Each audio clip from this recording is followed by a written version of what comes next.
Welcome to the Deep Dive. Today, we are plunging into Mexico in late 2025. And our sources are all framing this moment as a, quote, defining inflection point. Exactly. We have a stack of material here: politics, economics, culture.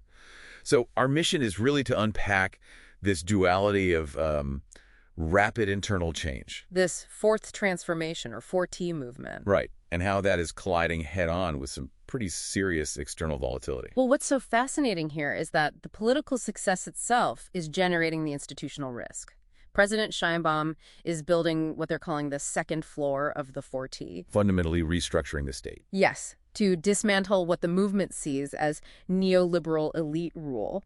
But that whole ambition is running right into a major economic slowdown and, intensifying trade risk. The political capital is immense. She has these stratospheric approval ratings, right? Sometimes over 75%. Oh, yeah. High 70s in some polls. So how are they leveraging that supermajority to alter the state structure? They moved very quickly on the judiciary. It was the single most contentious reform of 2025. Yep. And this overhaul is, it's radical. It mandates the popular election of all federal judges and Supreme Court justices. All of them, by popular vote. All of them, while also cutting the Supreme Court from 11 members down to 9. Wow. But wait, doesn't the 4T argue that the judiciary was already politicized just by elite interests? That is the core tension, yes.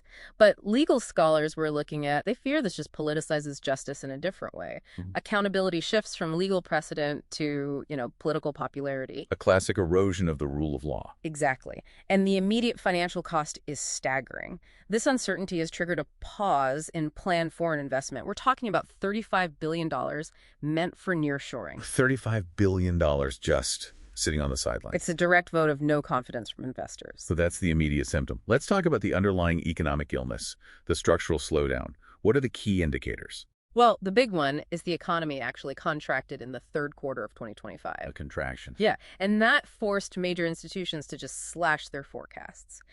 Banxico, the central bank, is now down to a meager 0.3% growth projection.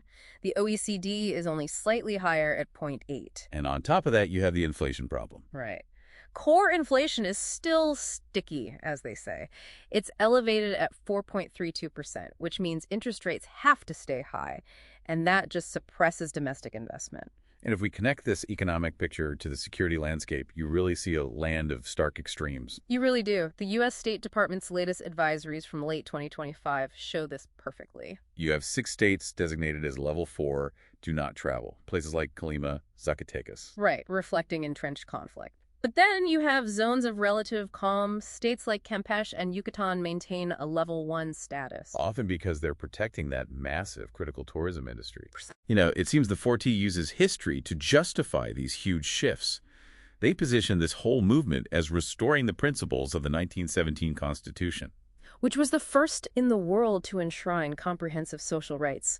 It's a powerful narrative. It is, but it feels so contradictory when those very changes are destabilizing the current economic framework. And culturally, you see that same duality playing out with the rise of corridos tumbados. Artists like Peso Pluma, who are huge globally. Huge.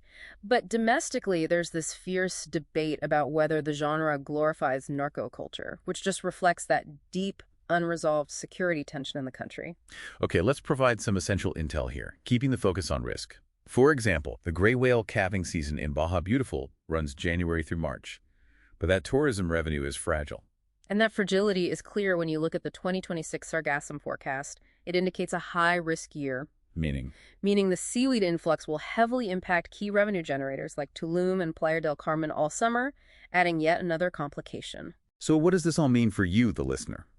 Mexico is balancing this immense structural potential nearshoring culture against these huge, self-imposed institutional constraints. The judicial uncertainty, the rising trade risk. So given that the judiciary is being rewritten and trade tensions are rising, the final provocative thought for you is this. What is the long-term price of entry in terms of risk and complexity for investors and for citizens?